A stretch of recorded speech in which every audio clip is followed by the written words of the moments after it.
নির্বাণা দেবীর কাছে আসতে থাকে একের পর এক রহস্যময় চিঠি এবং পরপরই তিনি খুন হয়ে যান। কে সেই চিঠির প্রেরক এবং কেনই বা খুন হতে হলো নির্বাণা দেবীকে? জানতে হলে শুনতে হবে আমাদের আজকের গল্প। হাই, আমি মিনহাজুল, আপনি শুনছেন কাহিনী স্ট্রিট। আজকের গল্প অনুষ্কা পালের লেখা নির্বাণা। শুনতে থাকুন এবং গল্প শুরু করার আগে যদি এই গল্পটি ভালো লেগে থাকে শোনার পর, তাহলে প্লিজ লাইক, শেয়ার এবং কমেন্ট করতে ভুলবেন না। আর কমেন্ট সেকশনের পাশে একটা হাইপ বাটন আছে, ওটা ক্লিক করতে ভুলবেন না। ওটা ক্লিক করলে আমাদের গল্পটা আরও বেশি মানুষের কাছে পৌঁছে যাবে। চ্যানেলে নতুন হয়ে থাকলে সাবস্ক্রাইব করুন আরও গল্প পেতে। শুরু হচ্ছে আজকের গল্প নির্বাণা। সকাল সকাল মিতালি ডায়েরি নিয়ে কী সব লিখছে। মিতালি মানে মিতালি রায়, ডিটেকটিভ ডিপার্টমেন্টের একজন নামকরা গোয়েন্দা। মিতালিকে সবাই এখন এক নামে চেনে। মিতালির হাজব্যান্ড অভিক হাতে ল্যাপটপ নিয়ে মিতালিকে ডাকতে ডাকতে ঘরে ঢুকলো। এই মিতু, মিতু, আরে তুমি কি আজকাল মেল টেল চেক করো না নাকি? না, চেক করা হয়নি। অফিসের কাজের চাপটাও বেড়েছে, তাই ওইদিকে আর খেয়াল রাখিনি। ডায়েরি থেকে মুখ না তুলেই কথাগুলো বলল মিতালি। আঙুলের মাঝে পেন নিয়ে ডায়েরিতে বেশ অনেকক্ষণ ধরে ঠুকে যাচ্ছে আর একটা ঠক ঠক আওয়াজ করছে। আরে এটা দেখো তো, এই একটা মেল আইডি থেকে বেশ কয়েকটা মেল এসেছে। একবার দেখো যদি তোমার দরকারি কিছু হয়।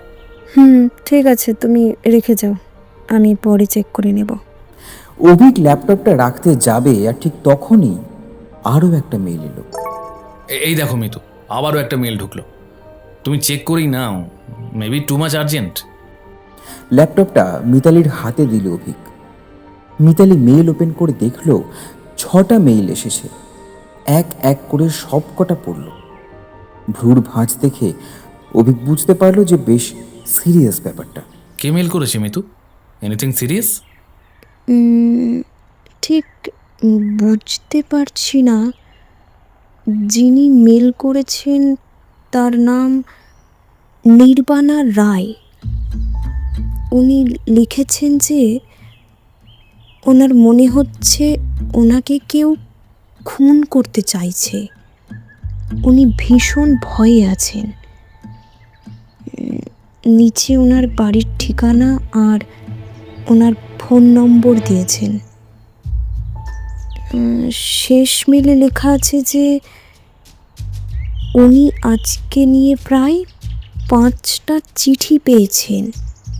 প্রত্যেকটা চিঠিতেই খুনের হুমকি। উনি ভীষণ ভয়ে আছেন। বাড়ি থেকে বেরোনো বন্ধ করে দিয়েছেন। নিজের রান্না নিজেই করেন। বাড়ির সামনে বাগান আছে, সেখানে নিজেই শাকসবজি লাগিয়ে চাষ করেন।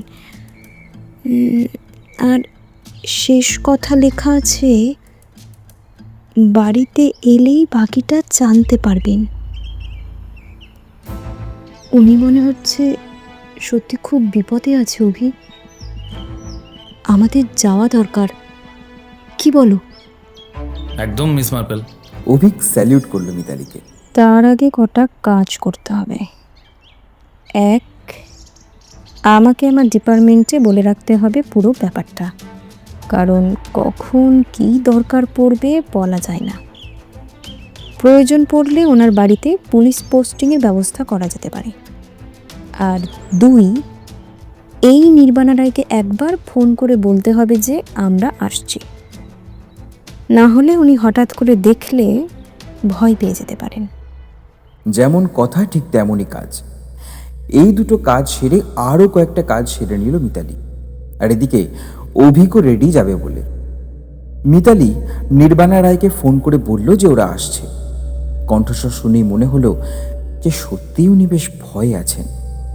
সব কাজ সেরে বেরোতে বেরোতেই প্রায় 11টা বাজল। যে ঠিকানা থেকে মিতালির নতুন কেস এসেছে সেটা যে বিশাল দূরে সেটা একদমই বলা চলে না, কিন্তু রাস্তায় ট্রাফিকের জন্য সময় লাগলো প্রায় 1 ঘন্টা। বাড়ি চিনতে মিতালিদের কোনো অসুবিধা হয়নি, কারণ পাড়ায় নির্বাণা রায় নামের একজনই আছেন আর সবাই ওনাকে বেশ ভালো করেই চেনেন। মিতালিদের গাড়ি যখন বাড়ির সামনে এসে দাঁড়ালো, মিতালির মনে হলো যেন অন্য একটা দুনিয়ায় এসে পড়েছে। একতলা বাড়ি, মেইন গেট পেরিয়ে বেশ বড় একটা বাগান, সেখানেই সব শাকসবজি চাষ হয়। বাড়িটা বেশ পুরনো দিনের। বাগান পেরিয়ে বাড়ির দরজায় পৌঁছে মিতালি শিকল ঠুকলো বেশ কয়েকবার। বাপরে, এখনো এরকম বাড়ি আছে? সে না হয় বুঝলাম, কিন্তু দরজাটা খুলছে না কেন? বলছি, বাড়িতে কেউ আছেন? আমি আপনাকে ফোন করেছিলাম, আপনি আসতে বলেছিলেন। আপনার কিছু দরকার ছিল, তাই এলাম। কেউ আছেন? দরজাটা একটু খুলুন, আমি মিতালি। পুরো কথাটা আর বলতে হলো না, তার আগেই দরজাটা এসে খুলে দিলেন বছর 20 একটি মেয়ে। নমস্কার, আসুন, ভিতরে আসুন আপনারা। দরজার ভেতরে যখন মিতালির চোখ পড়ল, ওর মনে হলো যেন কয়েক বছর পিছনে চলে গেছে। মিতালি সেই দরজা খুলতে আসা মেয়েটিকে জিজ্ঞেস করলো, আমরা নির্বাণা রায়ের সাথে দেখা করতে এসেছি। ফোন করে এসেছি, তুমি যদি একটু। জানি, মা বলেছে। আপনারা আসুন, আমি নিয়ে যাচ্ছি আপনাদের মায়ের কাছে। ও আচ্ছা, তার মানে তুমি নির্বাণা রায়ের মেয়ে? আবারও একটা ক্ষীণ গলায় উত্তর এলো। হ্যাঁ, আসুন এদিকে। মেয়েটা মিতালি রায় এবং অভিককে সামনে সামনে চলল রাস্তা দেখিয়ে। বাড়িটা সত্যিই বেশ পুরনো। এই বাড়িতে যে কেউ থাকতে পারে সত্যিই ভাবা যায় না। ভিতরে কেমন একটা গন্ধ, মাঝে মাঝে গা গুলিয়ে উঠছে মিতালির। অভিক তো নাকে রুমাল চাপা দিয়েই রেখেছে, মাঝে মাঝে রুমাল সরিয়ে হালকা নিঃশ্বাস নিয়েই আবার ঢেকে ফেলছে। একতলা বাড়িটার শেষ প্রান্তে এসে ওই মেয়েটি একটা দরজায় শেকল ঠুকল। তারপর খুব আস্তে আস্তে মেয়েটি বলল, মা, ওনারা এসে গেছেন। তুমি দরজা খুলতে পারো এবার, ওনাদের ভেতরে আসতে দাও। দরজাটা বেশ আওয়াজ করে খুলে গেল। ভেতরে দাঁড়িয়ে একজন ভদ্র মহিলা, বয়স ঠিক আন্দাজ করা যাবে না। তারপর মিতালি এবং অভিককে বেশ কয়েকবার মাথা থেকে পা পর্যন্ত দেখলেন উনি। তারপর আসতে বললেন, আসুন, এখানে বসুন। কণ্ঠস্বর শুনে মনে হলো সত্যিই উনি খুব ভয় পেয়ে আছেন, মানে যেমনটা ফোনে শোনা গিয়েছিল। তারপর মিতালি এক ঝলকে চারিদিকটা একবার চোখ বুলিয়ে নিল। মনে হলো এটা একটা আলাদা দুনিয়া। বাড়িটা দেখে যতটা পুরনো মনে হয়েছিল, ঘরটা ঠিক ততটাই নতুন আর বেশ সুন্দর করে সাজানো। ঘরটি দেখে যে কেউ বলতে পারবে যে মানুষটি বেশ শৌখিন। ঘর সাজানোর জিনিসে ঘরের দেওয়াল ঢেকে গেছে। মানুষটি বেশ ক্রিয়েটিভও বলা যেতে পারে। ঘরে ঢুকেই বাঁদিকে মিতালি লক্ষ্য করল বইয়ের তাক। তার মানে বই পড়তেও ইনি ভালোবাসেন। তারপর নির্বাণা দেবী দুটো চেয়ারে বসার জায়গা দিলেন আর নিজে বিছানার একপাশে বসলেন। মিতালি বসেই জিজ্ঞেস করলো প্রথম প্রশ্ন, নমস্কার, আমি মিতালি। বলুন, আপনি কি বলতে চেয়েছিলেন? নমস্কার, আমি নির্বাণা রায়। আমি এই ঘরেই থাকি। আর যে আপনাদের পথ দেখিয়ে নিয়ে এলো, ও আমার মেয়ে। ওকে আমি আলো বলে ডাকি। ওর বাবা ছোটবেলাতেই মারা গেছেন, আমি মানুষ করেছি ওকে। এই বাড়িতে ও ছাড়া আমার আর কেউ নেই। মিতালি দ্বিতীয় প্রশ্ন করতে যাবে তখনই নির্বাণা রায় আবার বলতে শুরু করলেন, এই বাড়িতে আর থাকেন আমার ভাই আর ভাইয়ের বউ আর তাদের ছেলে। ছেলের বয়স 10 হবে। বাড়িতে কাজের লোক আছে 2 জন। ওদের যে কাজ করে আমি তাকে রাখিনি। আমার মনে হয়েছে ওরাই আমায় খুন করতে চাইছে। ওদের রান্নার লোকের হাতের খাবার খেয়ে একদিন আমার ভীষণ শরীর খারাপ হয়েছিল। তারপর থেকে আমি ওদের কাজের লোককে আর রান্নার লোকটাকেও আসতে বারণ করে দিয়েছি। আমার মেয়ে আমার আর ওর জন্য রান্না করে।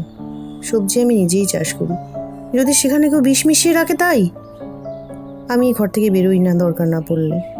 আলোকে আমি সব কাজ শিখিয়ে দিয়েছি, ও আমার সব কাজ করে দেয়। যতক্ষণ না কেউ নিজের নাম বলছে দরজার বাইরে থেকে, আমি দরজা খুলতে বারণ করে দিয়েছি আলোকে। আপনি আমাকে বাঁচান মিতালি ম্যাডাম, এটা সবাই আমাকে খুন করার চেষ্টা করছে। কথা শেষ করেই দু হাতে নিজের মুখ চাপা দিয়ে কাঁদতে শুরু করলেন।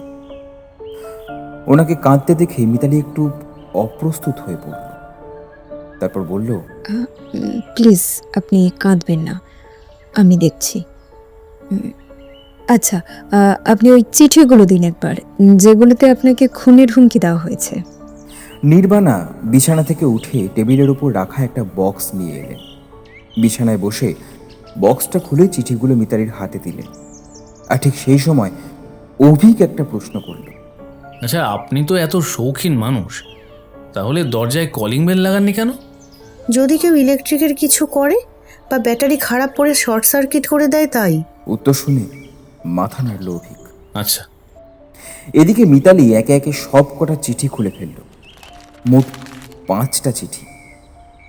মিতালি চিঠিগুলোর দিকে তাকিয়ে বলল, ভেবেছিলাম হাতের লেখা থেকে আন্দাজ করতে পারবো, কিন্তু এই তো টাইপিংয়ে লেখা। বেশ, নির্বাণা ম্যাডাম, আমি এই চিঠিগুলো নিয়ে গেলাম। আমাকে ভালো করে পড়তে হবে সবগুলো।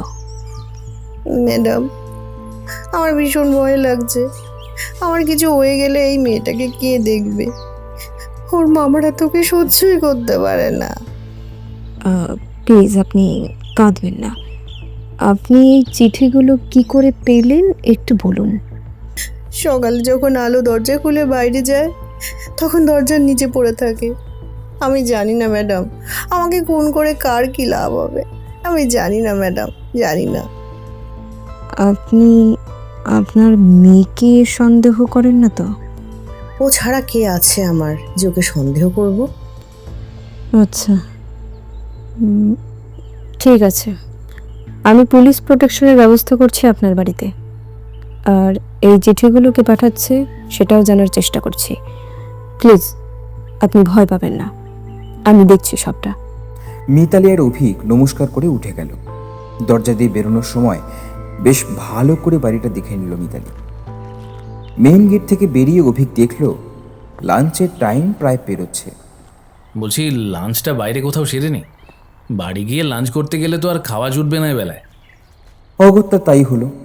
ওরা দুজন একটা রেস্টুরেন্টে গেল, কিন্তু মিতালি এবার একটু চুপ করে গেছে। ইতিমধ্যে মিতালি ডিপার্টমেন্টে ফোন করে পুলিশ পোস্টিংয়ের জন্য লোক পাঠাতে বলে দিয়েছে। খাওয়া ঠান্ডা হয়ে যাচ্ছে, খাও আগে, পরে বাড়ি গিয়ে মাথা ঠান্ডা করে ভাববে। মিতালি গলা নামিয়ে বলল, আমার সব জিনিসটা কেমন অদ্ভুত লাগছে। খাওয়া দাওয়া শেষ করে বাড়ি ফিরে একটু ফ্রেশ হয়েই চিঠিগুলো নিয়ে বসলো মিতালি। প্রত্যেকটা চিঠি বাংলা হরফে লেখা। প্রথম চিঠিতে লেখা, বেঁচে থাকতে চাইলে মুখ বন্ধ করে থাকবেন। কেন মুখ বন্ধ করবেন উনি? উনি কি কাউকে কিছু বলেছেন, কিংবা কাউকে কিছু বলতে চান? কিন্তু ওনার কথা তো শুনে মনে হলো উনি কারোর সাথে কথা বলেন না। দ্বিতীয় চিঠি, তুমি মরে গেলে তোমার মেয়েকে কে দেখবে সেটা ভেবে দেখো, তারপর এই সব করবে। এই সব মানে কি সব? তারপর মিতালি এইভাবে প্রত্যেকটা চিঠি পড়ে দেখে প্রত্যেকটা চিঠিতেই হুমকির বর্ণনা। তবে কি ওই মহিলাই কিছু লুকিয়ে যাচ্ছেন আমার থেকে? মিতালি বিছানা থেকে হাত বাড়িয়ে পাশের টেবিল থেকে ফোনটা নিয়ে নির্বাণারাকে ফোন করলো। হ্যালো, নির্বাণা ম্যাডাম, আমি মিতালি বলছি। ফোনের ওপার থেকে সেই একই রকম শান্ত ভয় ভয় কণ্ঠস্বর ভেসে এলো। হ্যাঁ বলুন। বলছি ম্যাডাম, আপনি কি কিছু লুকিয়ে যাচ্ছেন আমার থেকে? মানে এমন কি কিছু আছে যা আপনি আমাকে বলতে ভুলে গেছেন? এই সব কটা চিঠিতেই এমন কিছু জিনিস লেখা আছে যেটা আপনার কাজ বা আপনার কোনো কিছু কথাকে ইঙ্গিত দিচ্ছে। আপনি কিছু না লুকিয়ে বলুন সবটা। দেখুন ম্যাডাম, আমি একজন সাদামাটা মানুষ। আমি হাতের কাজ করে এই দুটো মানুষের পেট চালাই। কারোর সাথে কথা বলি না। পাড়ায় আগে কথা বলতাম, এখন সেটাও বন্ধ করে দিয়েছি।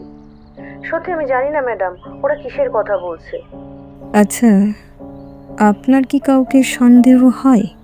সত্যি বলতে ম্যাডাম, আমার সবাইকে সন্দেহ হয়, আমার ভাই, ওর বউ, সবাইকে। ওরা সবসময় চায় আমার ক্ষতি করতে। আচ্ছা, মিতালি ফোনটা রেখে আবার বিছানার উপরে রাখা চিঠিগুলো নিয়ে বসলো। মনে মনে অনেক কথাই ভাবতে লাগলো সে। ওনার ভাইকে কিচ্ছু জিজ্ঞেস করা যাবে না, কারণ কোনো প্রমাণ নেই যে এই কাজটা উনি করেছেন। আবার মহিলাও কারোর সাথে কথা বলেন না। তাহলে তাহলে শত্রু কে থাকবে? কি জানি কি হচ্ছে। পুলিশ তো আজ থেকে পাহারা দেবে। আশা করি আর কোনো চিঠি পাবেন না উনি। এইভাবেই দুদিন পেরোলো। দুদিন কোনো রকম কোনো ফোন বা চিঠির কথা নির্বাণা রায়ের কাছ থেকে মিতালি পায়নি। কিন্তু আজ সকালেই মিতালির ফোন বেজে উঠল। মিতালি দেখল ফোন এসেছে নির্বাণা রায়ের কাছ থেকে। ফোনটা ধরে হ্যালো বলার আগেই ওদিক থেকে শোনা গেল, ম্যাডাম, ম্যাডাম, আবার চিঠি। হ্যাঁ ম্যাডাম, আবার এসেছে। আপনি যে আমাকে বাঁচাতে এসেছেন তা ওরা জানতে পেরে গেছে। আপনাকে নিয়েই হুমকি দিচ্ছে আবার। আপনি এক্ষুনি আসুন ম্যাডাম, প্লিজ ম্যাডাম। আবার? কিন্তু কি করে? ঠিক আছে, ঠিক আছে, আসছি আমি। ফোনটা রেখেই মিতালি অভিককে ডাকল। অভি, এই অভি, চলো নির্বাণা রায়ের বাড়ি, আবার চিঠি এসেছে ওনার বাড়িতে। মিতালি আর অভিক যতটা তাড়াতাড়ি সম্ভব ততটাই তাড়াতাড়ি নির্বাণা রায়ের বাড়িতে পৌঁছলো। আলো দরজায় দাঁড়িয়েই ছিল আর মেইন গেটে দুজন পুলিশ। মিতালি একবার তাদেরকে দেখে নিয়েই ভিতরে ঢুকে গেল। আলোর সাথে মিতালি আর অভিক নির্বাণা রায়ের ঘরে গেল। আগের মতন এবারেও দরজায় শেকল ঠুকতে একটু পরে দরজা খুললেন নির্বাণা রায়। মিতালি ঢুকেই প্রথমেই চিঠিটা দেখতে চাইল। নির্বাণা রায় হাতে নিয়ে দাঁড়িয়েছিলেন। চিঠিটা তিনি এগিয়ে দিলেন মিতালির হাতে। মিতালি চিঠিটা জোরে জোরে পড়ল। আপনি ডিটেকটিভ মিতালি রায়কে ডেকে কিন্তু খুব ভুল করেছেন। সাবধান করছি আপনাকে, না হলে কিন্তু আপনার মেয়ে আর কোনোদিনও কাউকে মা বলে ডাকতে পারবে না। চিঠিটা বন্ধ করেই মিতালি বলল, তার মানে ওরা এই বাড়ির উপর নজর রাখছে। মিতালি আলোর দিকে তাকিয়ে আলোকে প্রশ্ন করল, আচ্ছা আলো, এই চিঠিটা তুমি কখন আর কোথায় পেলে? আলো বেশ ভয় পেয়ে গেছে, তাই কাঁপা কাঁপা গলায় বলল, ম্যাডাম, আসলে আমি আজ একটু দেরিতে দরজা খুলে বাইরে গিয়েছিলাম। দরজা খোলার আগেই দেখলাম যে দরজার তলা দিয়েই কাগজের একটু অংশ দেখা দিচ্ছে। দরজাটা তাড়াতাড়ি খুলেই দেখি যে এই কাগজটা পড়ে আছে। আমি বাইরের ওই দুজন পুলিশকে জিজ্ঞেস করছিলাম যে কেউ সকালে বা রাতের বেলায় এসেছিল নাকি, কিন্তু ওনারা তো বললেন যে না, ভেতরে কেউ আসেনি।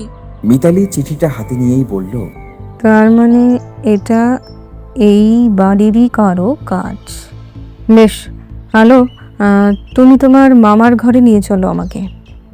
আমি একটু ওনাদের সাথে কথা বলতে চাই। আলো একবার ওর মায়ের দিকে তাকিয়ে অনুমতি চেয়ে নিল চোখে চোখে। আলো মিতালি আর অভিককে ওর পেছন পেছন আসতে বলল। বাড়ির আরেক প্রান্তে আলোর মামার ঘর। আলো একটু দূর থেকেই মামি, মামি ডাকতেই একজন মাঝবয়সী মহিলা একটি ঘর থেকে বেরিয়ে এলেন, আর তার পেছনে একটি ছোট ছেলে। আলো ওর মামিকে দেখিয়ে বলল, মামি, উনি ডিটেকটিভ মিতালি রায়, তোমাদের সাথে কিছু কথা বলতে চান, একটু কথা বলে নাও। আর ম্যাডাম, এই হচ্ছে আমার মামি আর মামির ছেলে। মামা ভেতরে আছেন, তাই তো মামি? হ্যাঁ, নমস্কার। আমি পূজা। আপনারা ঠিক কী জানতে চান বলুন? আসুন আসুন, আগে ভিতরে আসুন। আলোর মামি মিতালি আর অভিকে ডেকে নিয়ে গেলেন ঘরে। দুজনকে দুটো চেয়ারে বসতে দিলেন। আপনারা এখানে বসুন, আমি ওকে ডেকে দিচ্ছি। ওদেরকে বসতে বলে পাশের ঘর থেকে পূজা আলোর মামাকে ডেকে নিয়ে এলো। কিছুক্ষণ পর আলোর মামি মামার সঙ্গে ঘরে ঢুকে নমস্কার করলেন। নমস্কার, আমি অনির্বাণ নন্দী। আমার বোনই নির্বাণা রায়। বলুন আপনার কি জানার আছে? নমস্কার।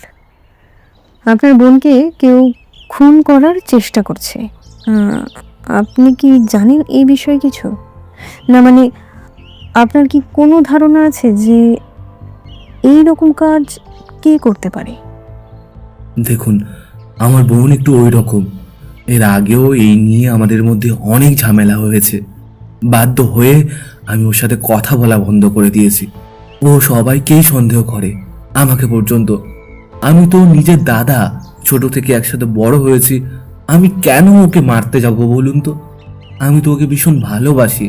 আমি তো নিজেই ওকে বলেছিলাম আমাদের সাথে এসে থাকতে, যখন আলোর বাবা মারা যায়। আগে এরকমও ছিল না জানেন। আলোর বাবা মারা যাওয়ার পর থেকেই কি রকম যেন একটা হয়ে গেল। আমি জানি না ম্যাডাম ওর কি হয়েছে। আমি ওকে তো কতবার বলেছি ডাক্তার দেখানোর কথা। তাতে আমাকে ও বলেছে আমি নাকি ওকে ভুলভাল ডাক্তার দেখিয়ে ওষুধ খাইয়ে মেরে ফেলবো। তারপর থেকে আমি আর কথা বলি না ম্যাডাম।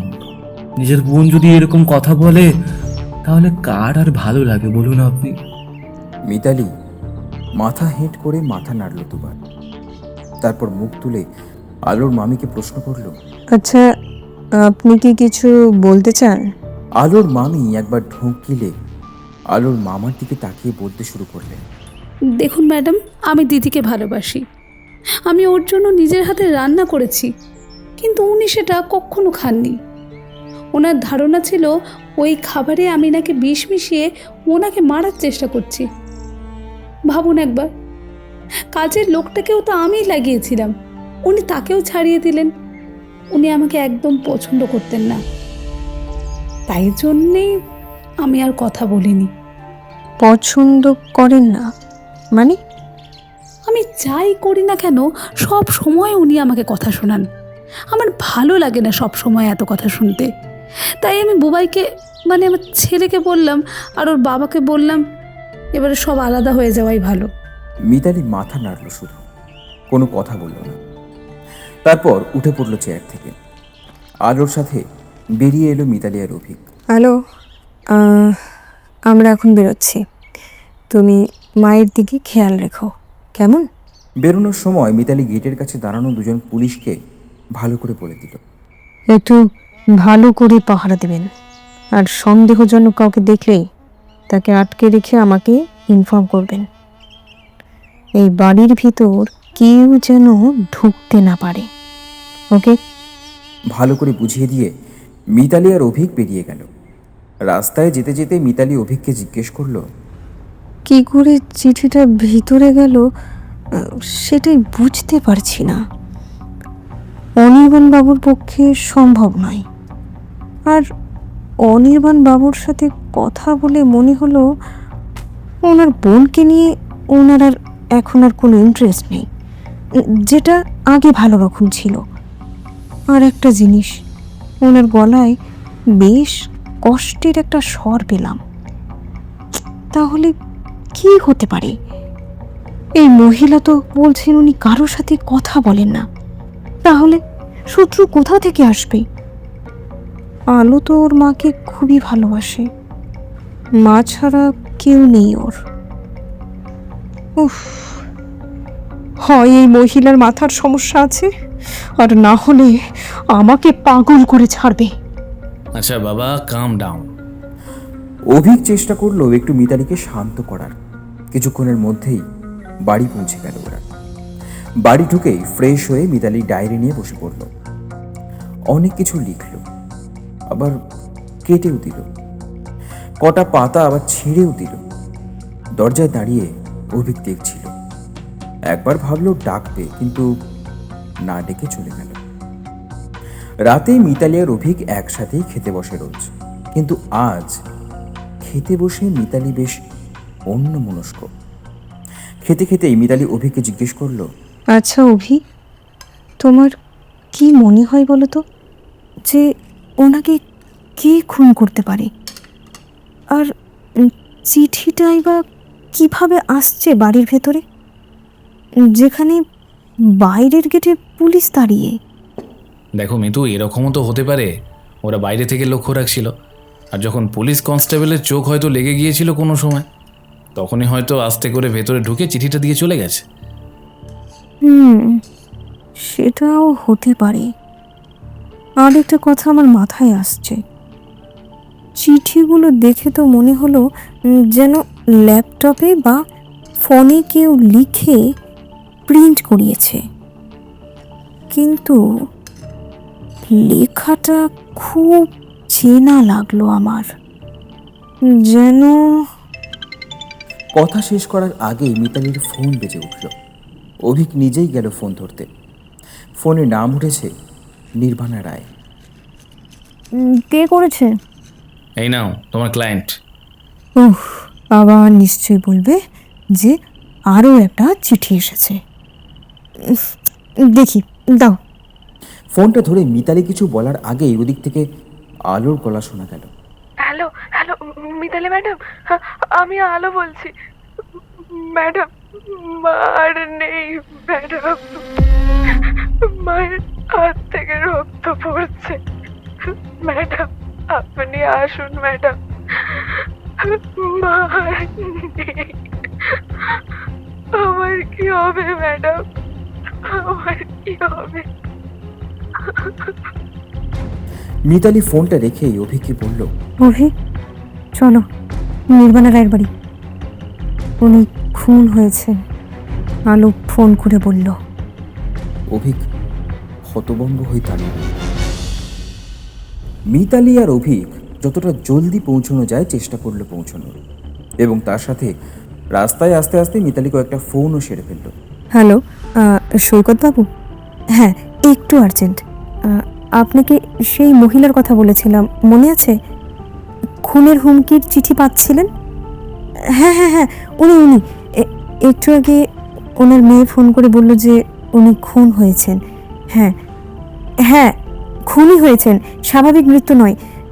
আপনি এক্ষুনি ফরেন্সিক আর ফোর্স পাঠান। এদিকে আমি আর অভি যাচ্ছি ওই বাড়িতে।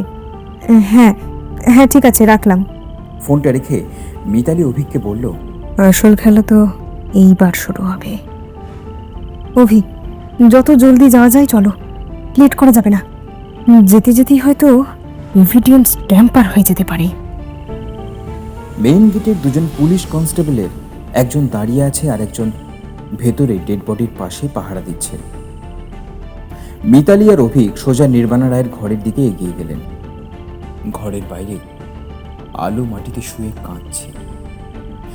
মিতালিদের দেখে ছুটে জড়িয়ে ধরে আরো জোরে কাঁদতে লাগলো আলো। আলোর মামি কোনো রকমে আলোকে ছাড়িয়ে মিতালিদের ঘরে ঢোকার ব্যবস্থা করে দিলেন। আগে যেমন ঘরটা ছিল এখনো ঠিক সেরকমটাই গোছানো আছে। নির্বাণা রায় বিছানার উপর পড়ে আছেন চিত হয়ে। ডান হাতটা বিছানা থেকে ঝুলছে, রক্তে ভেসে যাচ্ছে হাতের কবজি। চোখ দুটো খোলা। ঘরের কোনো জিনিসই এদিক ওদিক করা নেই, গোটা ঘরটাই পরিপাটি করে রাখা। তার মানে কেউ চুরির জন্য খুনটা করেনি, বা চুরির জিনিসটা হয়তো এই টেবিলেই ছিল। বিছানায়ও কোনো ধস্তাধস্তির চিহ্ন নেই। যেন মনে হচ্ছে খুব শান্তভাবে খুন করেছে কেউ। মিতালি ধীরে ধীরে ভাবছে আর ঘরের চারিদিকে ঘুরে ঘুরে দেখছে। যখন খুন করেছে তখন নির্বাণা ম্যাডাম যে কোনো রকম ছটফট করেনি, সেটা দেখেই বোঝা যাচ্ছে। ডেড বডিটা মিতালি দেখছে আর এইসব ভাবছে। ভালো করে ঘরের চারিদিকে চোখ বোলাচ্ছে যদি কোনো মার্ডার ওয়েপন পাওয়া যায়, যদি কোনো ক্লু পড়ে থাকে। মিতালি মাটিতে বসে খাটের তলায় দেখে নিল, না, পরিষ্কার কিচ্ছু নেই। কিছুক্ষণের মধ্যে পুলিশ আর ফরেন্সিক ডিপার্টমেন্টের লোক এসে ঢুকলো। ঢুকতেই মিতালি তাদেরকে ভালোভাবে ইনস্ট্রাকশনস দিয়ে দিল। মিতালি ফরেন্সিক ডিপার্টমেন্টের কাছ থেকে দুটো গ্লাভস নিয়ে পরে নিল। তারপর ভালো করে বডিটা চেক করলো। পাশে রাখা টেবিলটাও ভালো করে দেখল। মিতালির যতদূর মনে পড়ছে ঘরের জিনিসপত্র একই রকম আছে, কিন্তু তাও নিশ্চিত হওয়ার জন্য আলোকে ডেকে পাঠালো। আলোকে জিজ্ঞেস করতে আলো বলল, না, সব জিনিসই আছে, কিচ্ছু চুরি যায়নি।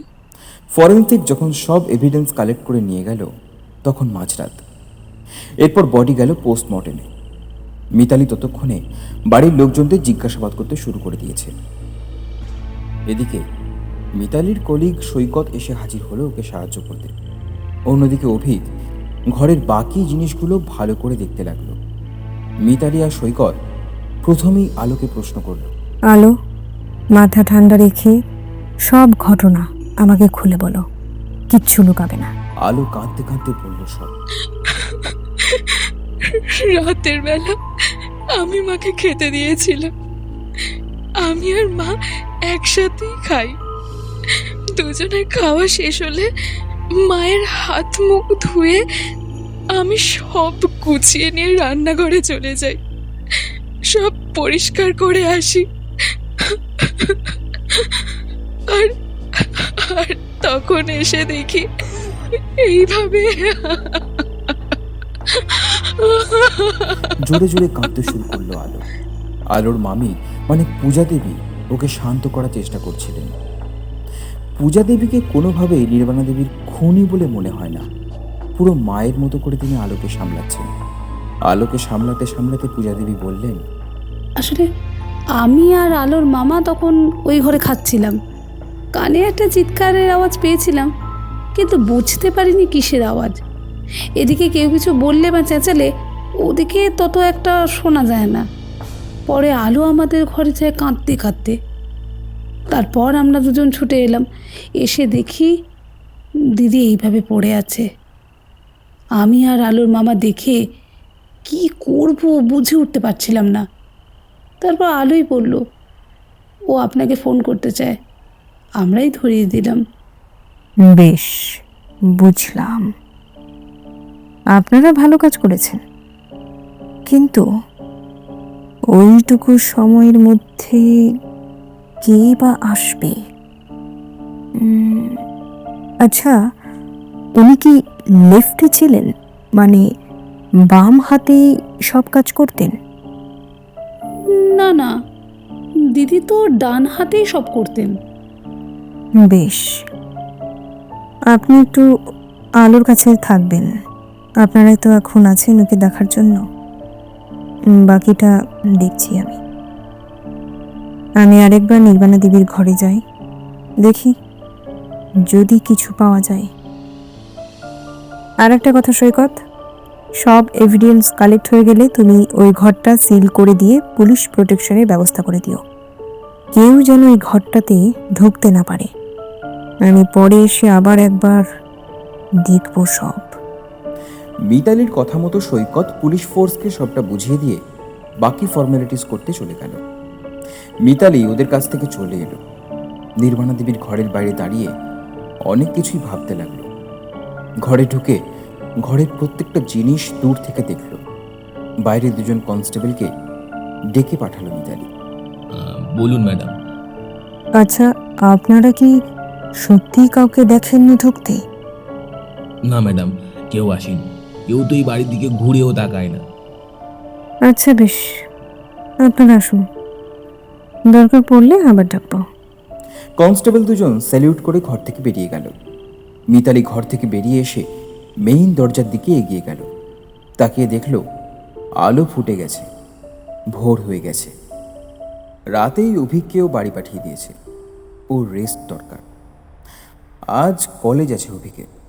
মিতালি এদিকের কাজ সেরে বাড়ির দিকে যখন রওনা হলো তখন বাজে সকাল 7টা।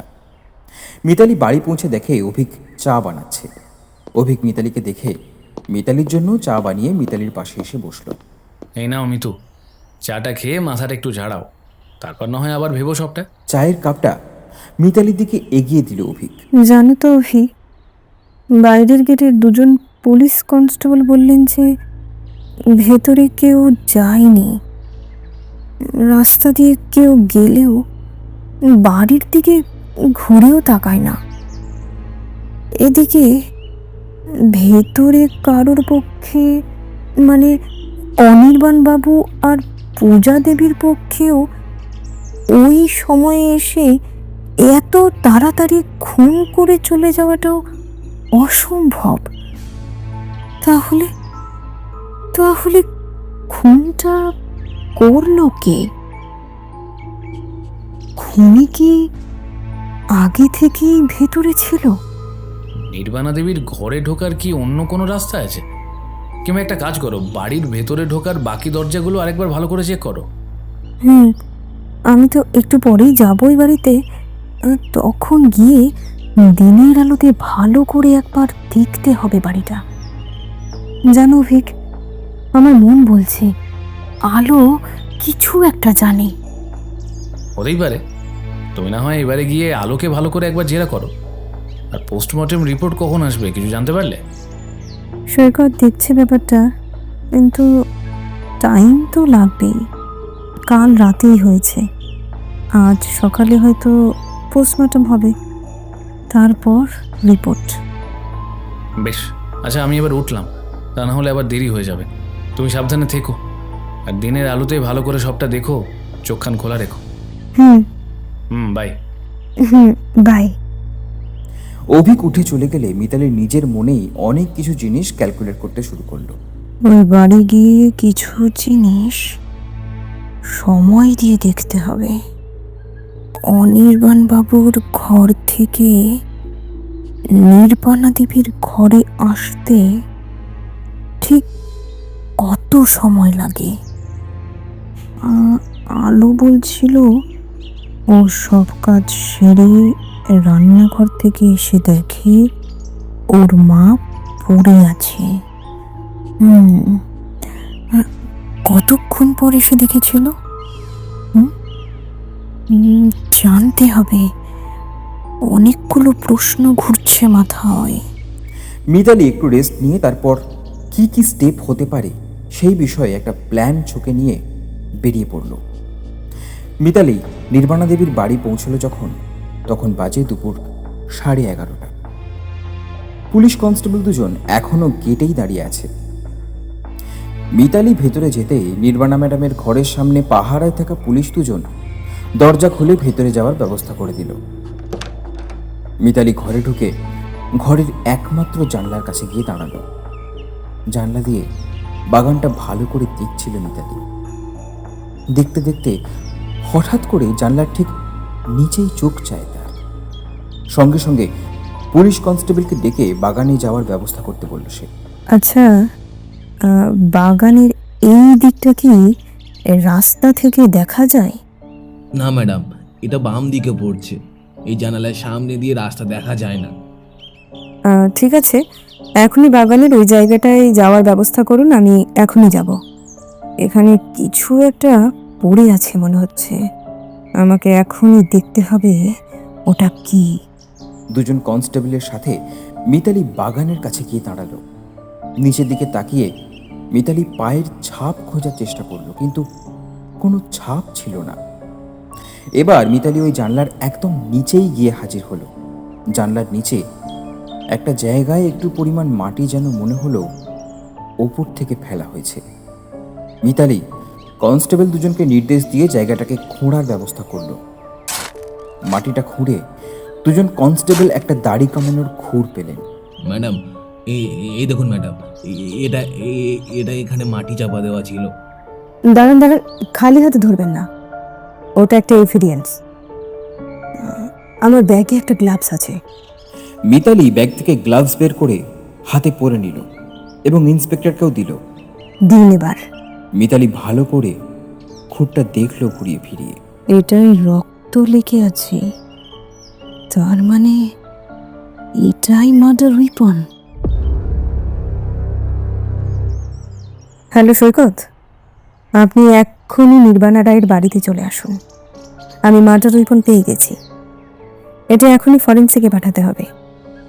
এখনও রক্তের দাগ আছে, টেস্ট করতে হবে। এই খুঁড়ে লেগে থাকা ব্লাড গ্রুপ আর নির্বাণা রায়ের ব্লাড গ্রুপ সেম নাকি। হ্যাঁ, আপনি এক্ষুনি চলে আসুন। Okay madam. ওদিক থেকে সম্মতি এলে মিতালি ফোনটা রেখে দিল। খুঁটটা হাতে ধরে মিতালি নিজের মনেই কিছু হিসেব করতে লাগলো। তার মানে এটা দিয়ে নির্বাণা রায়কে খুন করে সেটা জানালা দিয়ে ফেলে দিয়ে আবার জানালা দিয়েই কিছু মাটি ওর উপর ফেলে দিয়েছে, ফলে কেউ সন্দেহও করবে না, আর বাগানেও কোনো পায়ের ছাপ কেউ পাবে না। ইন্টারেস্টিং। আলোর সাথে কথা বলাটা জরুরি এক্ষুনি। দেখি আলো কোথায়। মিতালি আলোকে খুঁজতে খুঁজতে আলোর ঘরে পৌঁছল। আলো তখন বিছানার একপাশে জানলা দিয়ে বাইরের দিকে তাকিয়ে বসে আছে। মিতালির গলার আওয়াজে বেশ ভালোই চমকে উঠল আলো। আলো, কি করছো তুমি? আমার সাথে একটু কথা বলবে? মিতালি আলোর ঘরে ঢুকল। নির্মাণা দেবীর ঘরটা যতটা সাজানো গোছানো, তার ছিটে ফোঁটাও এই ঘরে নেই। আলো ঘর অন্ধকার করে বসেছিল। যতটুকু সূর্যের আলো আসছিল সেটা ওই জানলা দিয়েই। হ্যাঁ হ্যাঁ, আসুন। আসলে এখন আমি এই বাড়িতে কিছুদিন আসবো।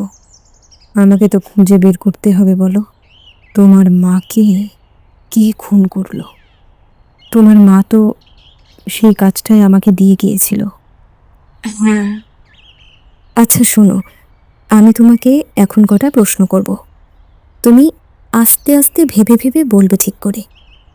তুমি যদি ঠিক করে উত্তর না দাও তাহলে কিন্তু আমি তোমার মায়ের খুনিকে ধরতে পারবো না। তুমি তো চাও বলো যে তোমার মায়ের খুনিকে আমি ধরি আর সে শাস্তি পাক? হ্যাঁ। মাথাটা হেঁট করে দিল আলো। চোখের কোণায় জল চিকচিক করে উঠল তার। বেশ, তুমি আমাকে বলো যে তুমি ঠিক কখন খাওয়া শেষে মাকে একা রেখে রান্নাঘরে গিয়েছিলে? রাত 10:45। আচ্ছা, আর ঠিক কতক্ষণ পর ফিরে এসে দেখলে যে তোমার মা ওইভাবে? আমি জানি না ম্যাডাম, আমার আমার কিচ্ছু মনে নেই। মিতালি আলোর মাথায় হাত বোলাতে বোলাতে বলল, শান্ত হও আলো, তোমাকে এখন অনেক শক্ত হতে হবে। প্রশ্নগুলোর উত্তর না দিলে আমি ধরবো কি করে? শান্ত হও, চোখের জল মুছো, বলো এবার। আলো চোখের জল মুছে বলল, আমি প্রতিদিনের মতো মাকে খাইয়ে এবং কাজকর্ম গুছিয়ে আসতে 10-15 মিনিট সময় লাগতো। ঠিক সেদিনও লেগেছিল।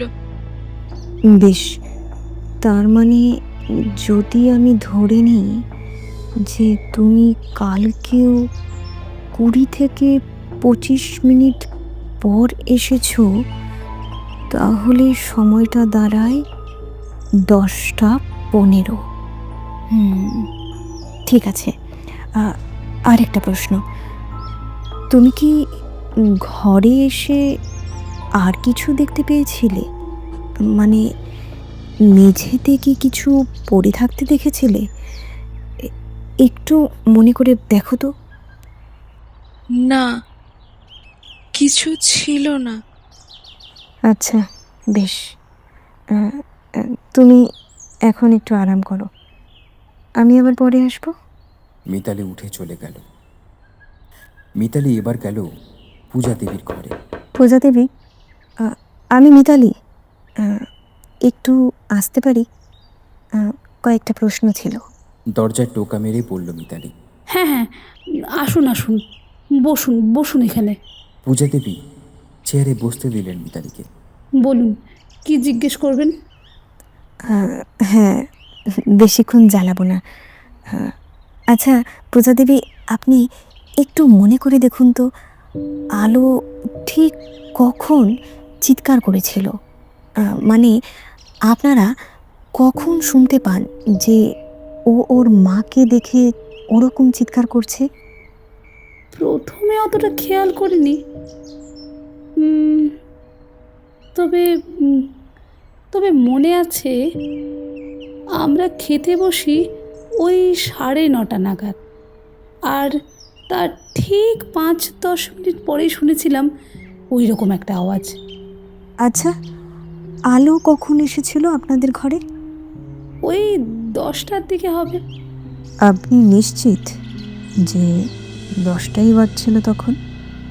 হ্যাঁ হ্যাঁ হ্যাঁ, কারণ আমরা তখন একটা সিরিয়াল দেখি, আর সিরিয়ালটা দেখতে দেখতেই আমরা খাই। আর তখনই তো ওই সিরিয়ালটা শেষ হলো, আর তখনই দরজায় ধাক্কার আওয়াজ পেলাম। বেশ,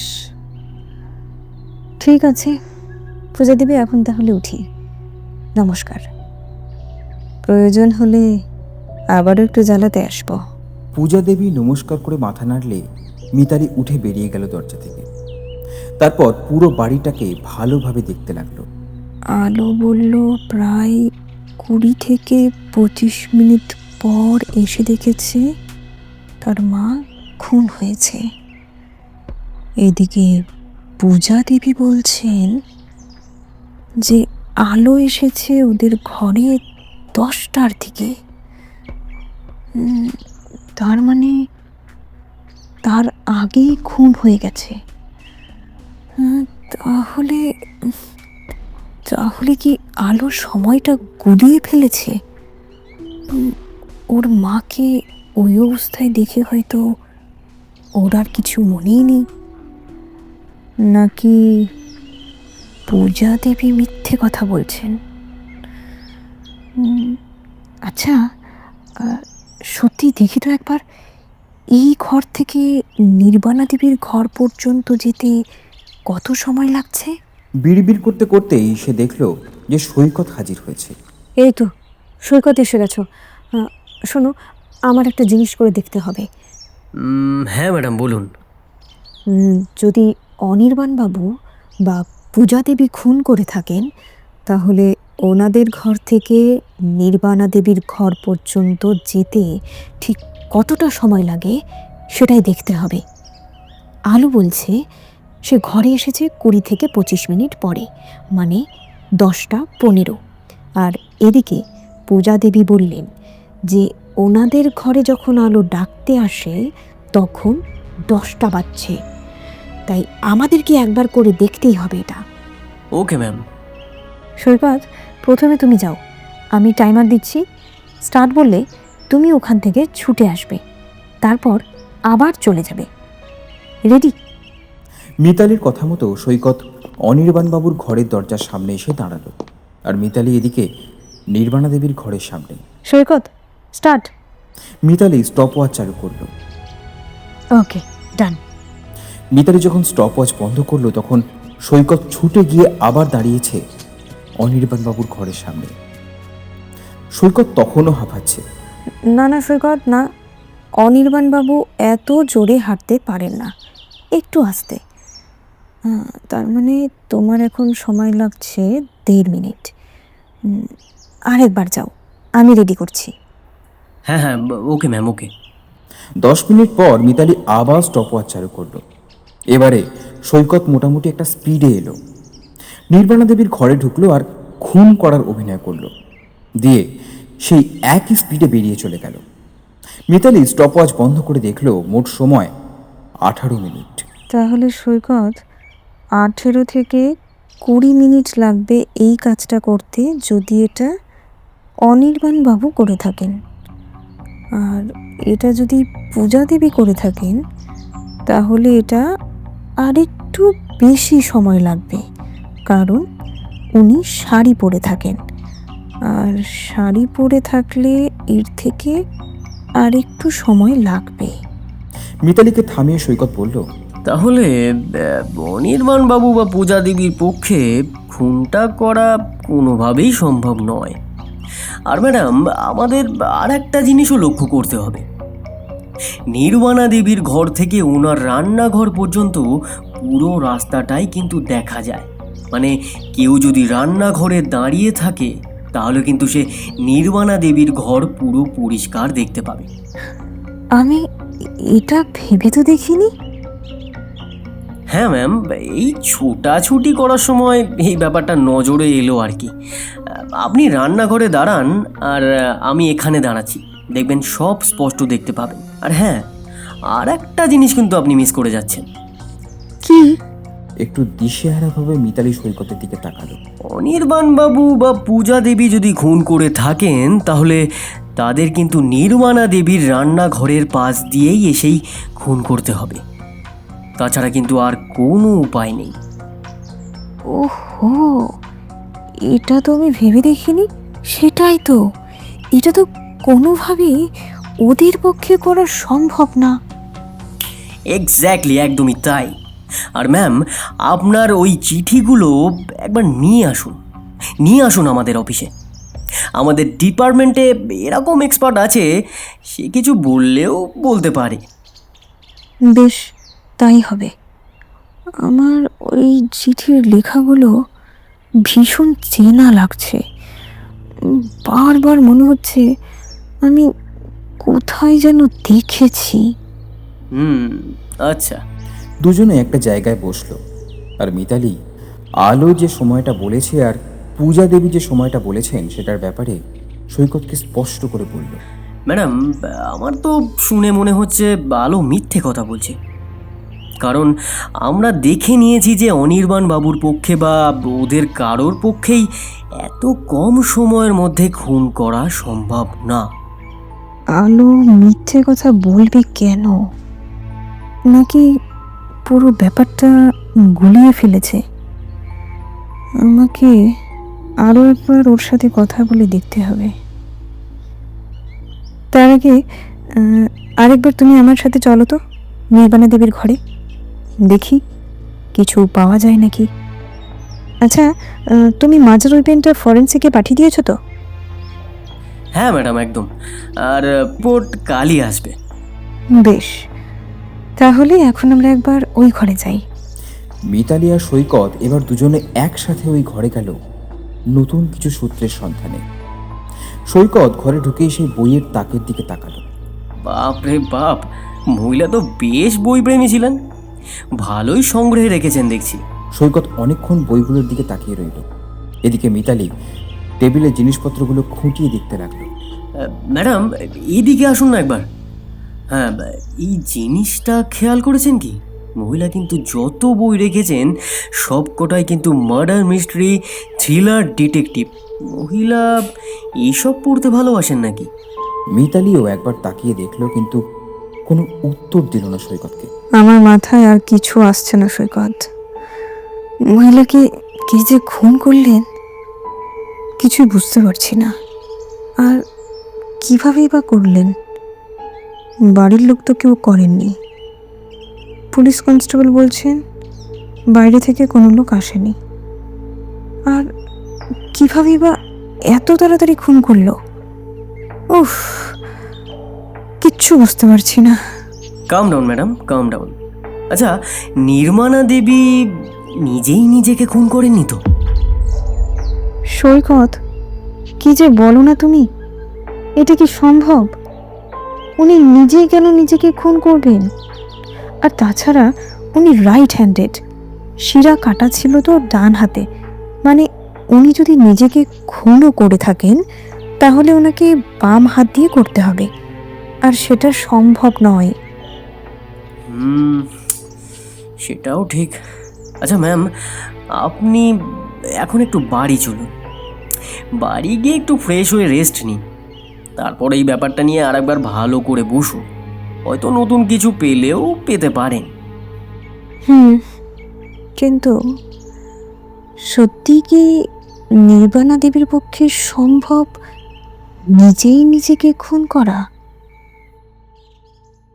মিতালি বাড়ি ফিরে ফ্রেশ হয়ে একটু খেয়ে হালকা একটা পাওয়ার ন্যাপ নিল।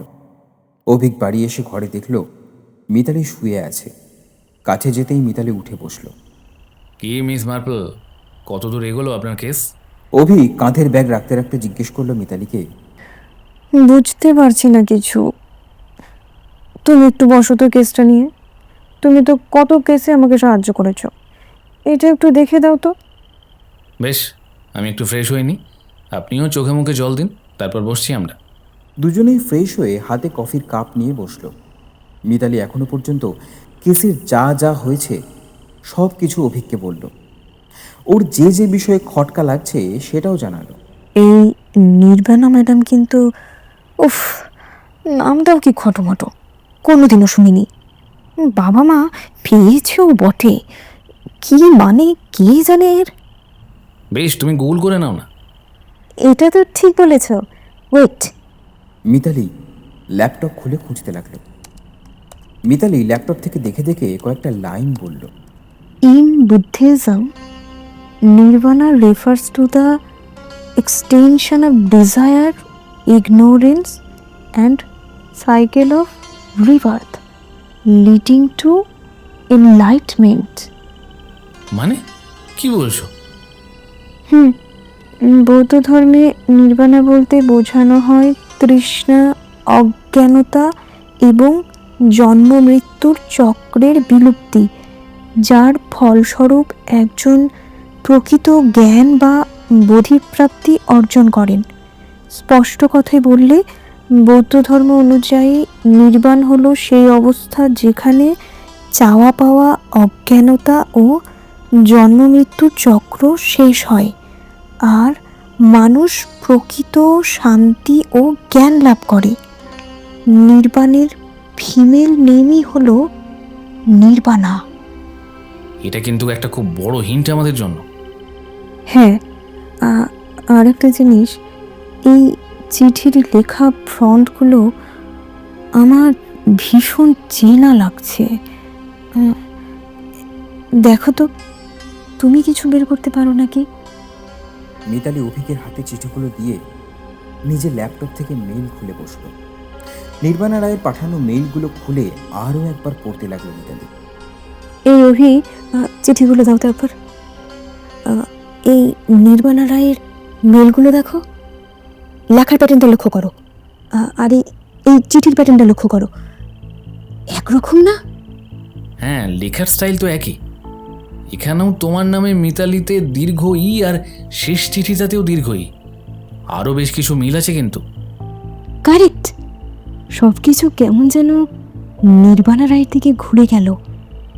জানো তো অভি, সৈকত আজ একটা কথা বলল যে নির্বাণা রায় কি নিজেই নিজেকে খুন করেছেন। এটাও কি সম্ভব? দেখো মিতু, তুমি যদি একটু ঘুরিয়ে ভাবো তাহলে কিন্তু তুমি প্রমাণ করতেই পারো। কিন্তু আরেকটা জিনিস, এটা কিন্তু ওনার একার পক্ষে সম্ভব না। ওনার সাথে আরও কেউ একজন ছিলেন যিনি ওনাকে এটা সাহায্য করেছেন আর সাকসেসফুলও হয়েছেন। এক মিনিট অভি, আজ সৈকত আমাকে দেখালো যে নির্বাণা দেবীর বইয়ের তাকে শুধু মার্ডার মিস্ট্রি, থ্রিলার এইসব বই আছে। তার মানে এটা কি সত্যি? নির্বাণা দেবী নিজের খুনের প্ল্যান নিজেই করেছেন? কথাটা শেষ করার আগেই সৈকতের ফোন এলো। হ্যাঁ সৈকত, বলো। ফোনের ওপার থেকে উত্তর এলো, হ্যাঁ ম্যাডাম, পোস্টমর্টমের রিপোর্ট কিন্তু পেয়েছি। নির্মাণা ম্যাডামের মৃত্যুর সময় ওনার কিন্তু কোনো কষ্ট হয়নি, জাস্ট লাইক ইউথ্যানেশিয়া, যাকে বলে স্বেচ্ছায় মৃত্যু। কেন কষ্ট কি করে হবে সৈকত? উনি তো নিজেকে নিজেই খুন করেছেন, তুমি তো বললে দুপুরে। আমি প্রমাণ পেয়ে গেছি সৈকত, এক্ষুনি চলে এসো নির্বাণা রায়ের বাড়িতে। মিতালি ফোনটা রাখলেই অভিক একটা কথা বলে উঠল।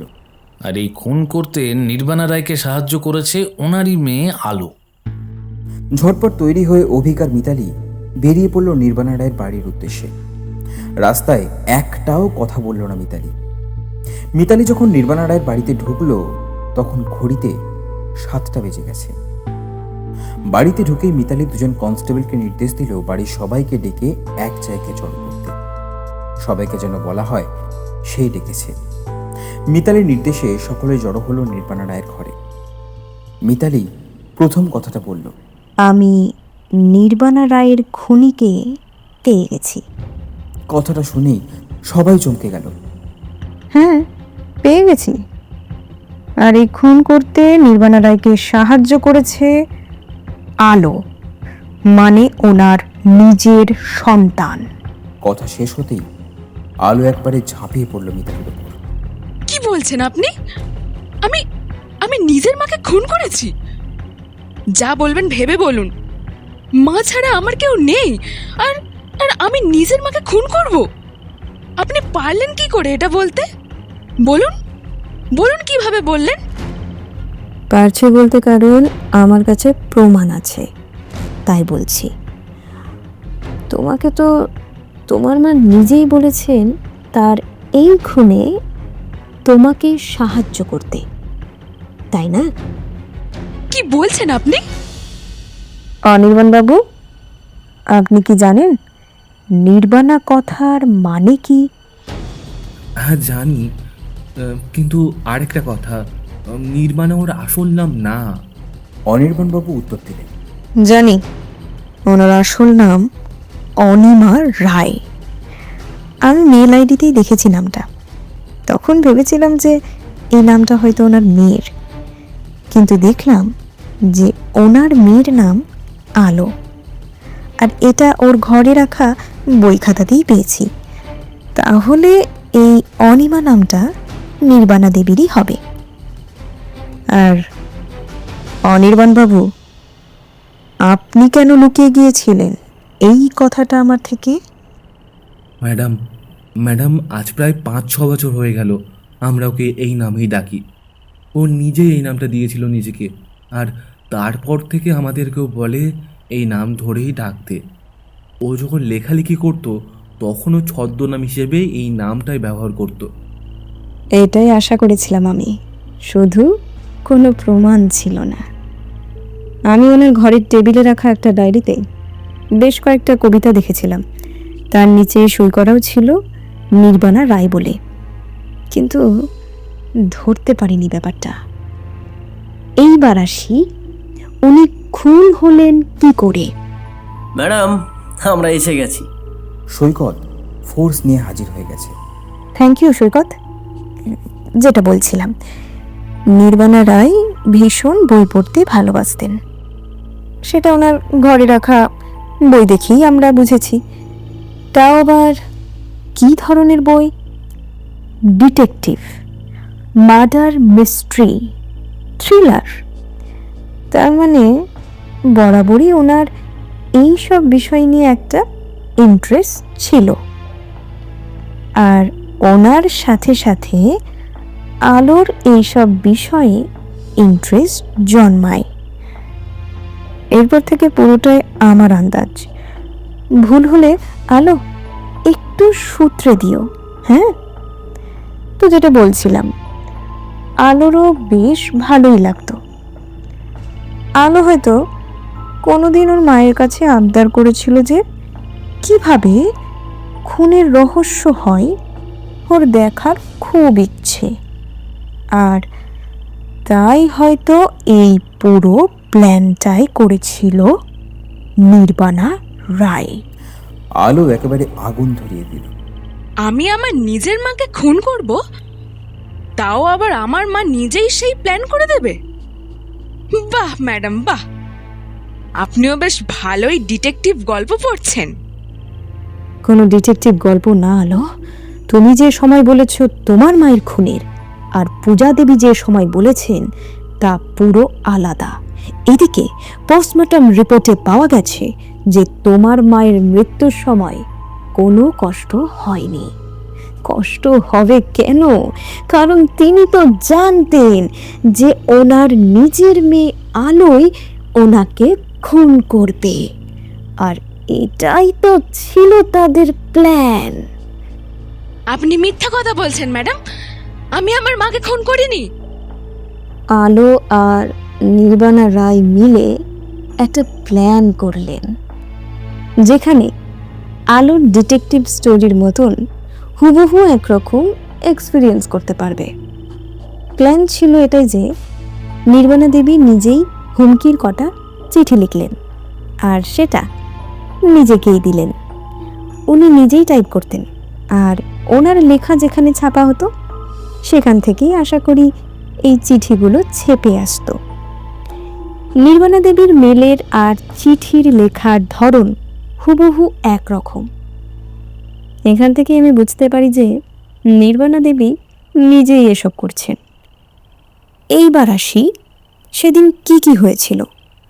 আলোকে ওর মা বলেছিল তুই খাওয়া শেষ করে সব রেখে আসবি, দিয়ে আমার হাতটা এই খুঁড় দিয়ে কেটে দিবি। এবার প্রশ্ন হলো, নির্বাণা দেবী খুঁড় কোথা থেকে পেলেন? অনির্বাণবাবু, আপনি কি কিছু বলবেন এখানে? হ্যাঁ, খুঁটটা আমি এনে দিয়েছিলাম। ও আমাকে বলেছিল যে এনে দিতে, ওর নাকি খুব দরকার একটা কাজ আছে। আমি সত্যি জানতাম না ম্যাডাম যে ও ও এইরকম কিছু একটা ঘটাবে। বিশ্বাস করুন ম্যাডাম। বিশ্বাস করি আমি আপনাকে যে আপনি এই খুনের ব্যাপারে কিছুই জানতেন না তখনও। আলো ওর মায়ের কথা মতোই সব কাজ করলো। এর আগেই নির্বাণা দেবী সবটা ভালোভাবে আলোকে বুঝিয়ে দিয়েছিলেন যে উনি মারা গেলে কিভাবে কি করতে হবে। আলো মায়ের কথা মতোই এখনো পর্যন্ত সব করে যাচ্ছে। এবার আসি আলোর কাছে।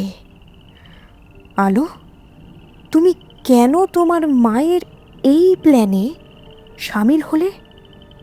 তুমি তো খুব ভালো করে জানতে যে এরপর তুমি তোমার মাকে হারাবে। তাহলে এই কাজটা করলে কেন?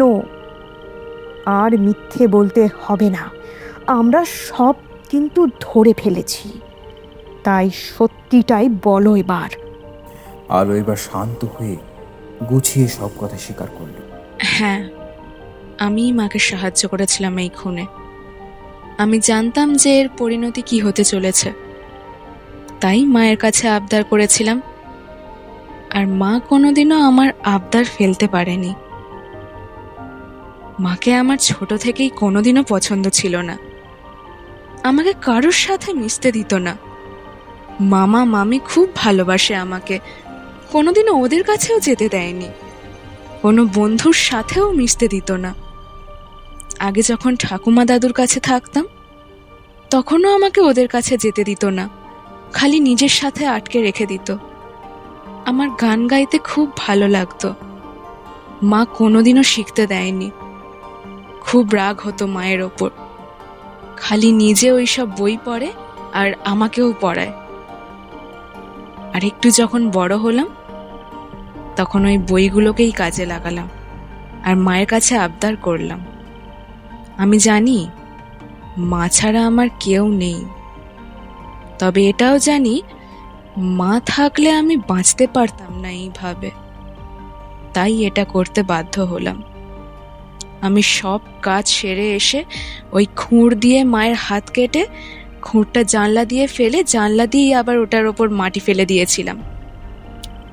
সব কাজ সেরে আমি জোরে চিৎকার করেছিলাম। মা শিখিয়ে দিয়েছিল সব। মা যতক্ষণ বেঁচে ছিল আমি এখানেই চুপ করে বসেছিলাম। মাকে আমি বলেছিলাম, তুমি মরে যাওয়ার আগেই আমি মামাদের ডেকে এনে তোমাকে হাসপাতালে ভর্তি করব।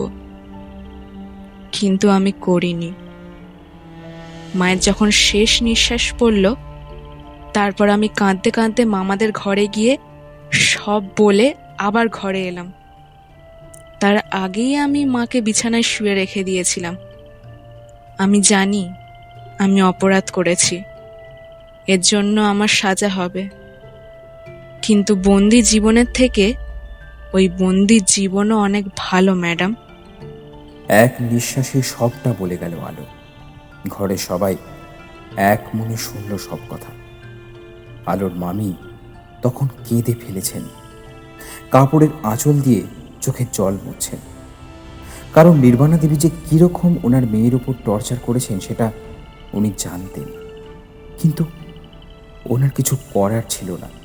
কারণ উনি আলোর মামি, অনেক দূরের সম্পর্ক। আলোর মামি এরপর নিজেই কিছু কথা বললেন। আমি অনেকবার আলোকে বাঁচিয়েছি ম্যাডাম। দিদিকেও বারণ করেছি যে এরকম করো না, ওকে বাইরে যেতে দাও, মিশতে দাও সবার সাথে। কিন্তু শোনেনি দিদি, পরে আমাকেই মারতে এসেছে দিদি। তারপর থেকে আমি আর তেমন কিছু বলতাম না। মেয়েটাকে দেখতাম, আজ কষ্ট পেতাম, কিছু করতে পারিনি ম্যাডাম। মিতালি এতক্ষণ পর মুখ খুলল। বুঝতে পেরেছি আমি পূজা দেবী আপনাকে। সেদিনই বুঝতে পেরেছিলাম যে আপনি আলোর ভালোই চান। আলো, তুমি যা করেছো আমি জানি না আমি কি বলবো। আমাদের কিচ্ছু করার নেই, তোমাকে পুলিশ নিয়েই যাবে আলো। আলো চোখের জল মুছে বলল, নিয়ে চলুন ম্যাডাম, আমার কোনো কষ্ট নেই। এই জেলখানার থেকে ঢের ভালো আপনার ওই জেলখানা। মিতালি সৈকতকে ইনস্ট্রাকশনস দিল আলোকে নিয়ে যেতে। সৈকত আর দুজন মহিলা কনস্টেবল আলোকে নিয়ে পুলিশ ভ্যানে উঠে পড়ল। বেরিয়ে যাবার আগে সৈকত একবার মিতালির সাথে দেখা করতে এলো। মিতালিকে আরও একটা কেস সলভ করার জন্য কংগ্রেচুলেশনস জানিয়ে পুলিশ ভ্যান নিয়ে পুলিশ স্টেশন চলে গেল আলোকে নিয়ে। মিতালিও এদিকে সবাইকে নমস্কার জানিয়ে অভিকের সাথে বেরিয়ে গেল বাড়ি থেকে। রাস্তায় যেতে যেতে মিতালি বলল, কত রকমের মা আছে এই পৃথিবীতে। কেউ সন্তানের ভালোর জন্য খুন করছেন, আবার কেউ সন্তানের ভালোর কথা ভেবে আটকে রাখছেন, আর সেই সন্তানের মনে খুনের প্রবৃত্তি জন্মাচ্ছে। কাকেই বা দোষ দেব এখানে? অভিক পাশ থেকে বলল, মা বাবাদেরও উচিত নিজের সন্তানের মনে খেয়াল রাখা। সে কি পছন্দ করে, ভালোবাসে সেটা দেখা। নিজেদের অপছন্দ পছন্দ, ভালো লাগা খারাপ লাগাগুলোকে ওদের উপর চাপিয়ে না দিয়ে ওদের মতামতটাকেও প্রাধান্য দেওয়া উচিত। মিতালি আর কোনো সাড়া না দিয়ে গাড়ির জানলা দিয়ে বাইরের দিকে তাকিয়ে রইল। ঘড়িতে তখন রাত 12টা।